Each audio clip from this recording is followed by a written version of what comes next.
میرے ساتھ بہت سارے لوگ نا تصویریں کھنچواتے ہیں، حالانکہ میں زیادہ قائل نہیں فوٹو کا، شاید آج تک میں نے ڈیمانڈ نہیں کی کہ میری فوٹو کھینچو، اور ہو سکتا ہے مطلب یہ کنفرم نہیں، لیکن میری دانش بینش میں ایسا نہیں کہ میں نے کبھی اپنے ہاتھ سے فوٹو بھی کھینچی ہے، مزاج نہیں، طبیعت نہیں، دلچسپی نہیں۔ لیکن میرے گاؤں کا ایک موچی ہے، جوتے گانٹتا ہے، اس شخص نے 4 بیٹیاں بیائی ہیں جوتے گانٹ کے، اور میرے ابا جی بتایا کرتے تھے کہ جن دنوں نا ڈھیلا چونی جوتا گانٹنے، اب تو جوتے کوئی گنڈواتا ہی نہیں، اب تو گانٹنے کا رواج نہیں، اب تو بچے نئے لیتے ہیں، تو جوتا گانٹنے کے لیے جب اس کو دیتے تھے تو چونی اگر اس کی ہوتی تھی نا تو اس کو کہتے تھے نا روپیہ تو رکھ لے، تو کہتا کیوں رکھوں جی، میری چونیاں تو میں نے چونی لے لی، اور ناراض ہو جاتا تھا۔ 4 بیٹیوں کی شادی کی ہے اس نے، پھر اللہ نے اسے عمرہ بھی کرایا، اور آج بھی وہیں بیٹھا ہے۔ تو میں جب گاؤں جاتا تو میں کہتا ہوں چاچا میں تیرے ساتھ تصویر کھنچوانی ہے، تو مجھے کہتے پتر میرا تو منہ بھی نہیں تو گیا میرے ساتھ فوٹو، تو میں کہتا ہوں یار تو ایک انسان ہے، تو ایک مثال ہے،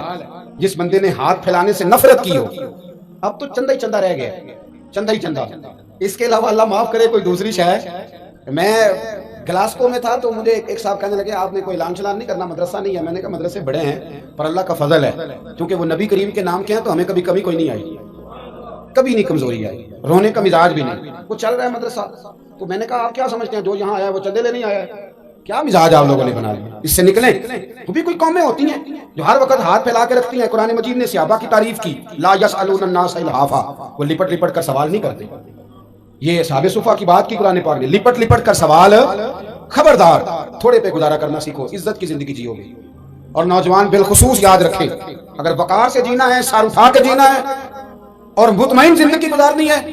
تو پھر اس بات پہ راضی ہو جاؤ جو اللہ نے ہمیں عطا کیا ہے۔ پھر تیرا 5 مرلے کا مکان،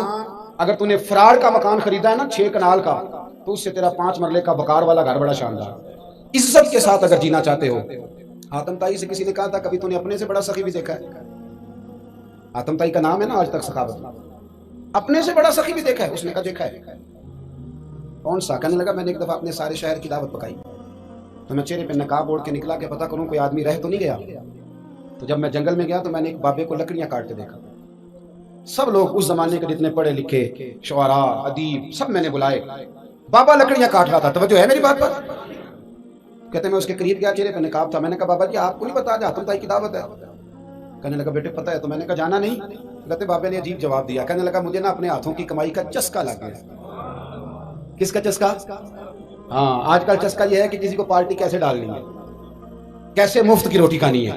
کس کا چسکا لگ گیا؟ اپنے ہاتھوں کی۔ بولیے۔ میرے نا مدرسے میں ایک لائق بچہ پڑھتا ہے، مالدار گھرانے کا تھا، تو تھوڑی سی نا آپ کو پتہ ہے دوران طالب علمی ہمیں بھی بڑے بہانے آتے تھے، تو یہ چیزیں یاد آتی ہیں تو تھوڑا آگے پیچھے ہوتا تھا۔ مدرسے میں کام ہو رہا تھا تو میں اس کو کھڑکی میں لے کے کھڑا ہو گیا، میں نے کہا بیٹے ایک چیز تجھے دکھانی ہے، جب تیرے سامنے بھنا ہوا گوشت رکھا جاتا ہے تو نخرے کرتا ہے، ادھر بھی آ ایک نظارہ دے۔ مزدور نا سویرے 2 روٹیوں کے بیچ اچار رکھ کے لاتا ہے، اور جب وہ دوپہر کو کھانے لگتا ہے نا میرے بھائی، تو وہ اچار اس کی روٹیوں کو بھی لگ جاتا ہے، پونے کو بھی لگ جاتا ہے، لیکن جب دوپہر کا وقت ہوتا ہے تو مٹی سے لتھڑے ہوئے ہاتھ پہلے وہ جا کے ٹوٹی پہ دھوتا ہے، پھر وہ کیا کرتا ہے کہ وہ پانی کا پیالہ خود بھر کے رکھتا ہے، توجہ میری بات پہ رکھیں، پھر وہ زمین پہ بیٹھتا ہے اور جب وہ پونا کھولتا ہے نا، کبھی اسے کھاتے ہوئے دیکھو، یوں محسوس ہوتا ہے کہ دنیا کی ساری نعمتیں اس کے سامنے پڑی ہوئی ہیں، اور ٹیبل پر بیٹھ کر 22,000 کی روٹی کھانے والے اتنا شکر ادا نہیں کرتے جتنا وہ بندہ شکریہ ادا کرتا ہے۔ یا اللہ تیرا شکر ہے، یا اللہ تیرا شکر ہے، اور ان کو لفظ نہیں سیدھے پڑھنے آتے، ویسے بھی لفظ تاثیر سے بنتے ہیں تلفظ سے نہیں، اہل دل آج بھی ہیں اہل زبان سے آگے، صحیح تلفظ نہیں ادا کرنا آتا، لیکن جب وہ ہاتھ باندھ کے کہتے ہیں نا یا اللہ تیرا شکر ہے، تو یوں محسوس ہوتا ہے کہ روٹی تو اس بندے نے کھائی ہے، کھانا تو، ورنہ شادی کے موقع پر اتنا کھایا نہیں جاتا جتنا تباہ کیا جاتا ہے، کیونکہ مفت کا ہوتا ہے نا، مفت کا۔ تو یاد رکھیں محنت کی کمائی ایک حسن ہے، ایک وقار ہے۔ وہ جو بندہ 50 لاکھ روپیہ مہینے کا یا سال کا کماتا ہے وہ تو دیکھتا بھی نہیں بیچارہ پیسوں کو، وہ بینک میں آئے اور بینک سے ہی ساری زندگی اپنی دولت دیکھ سکتا، لیکن جو 600 روپیہ دیہڑی لیتا ہے نا،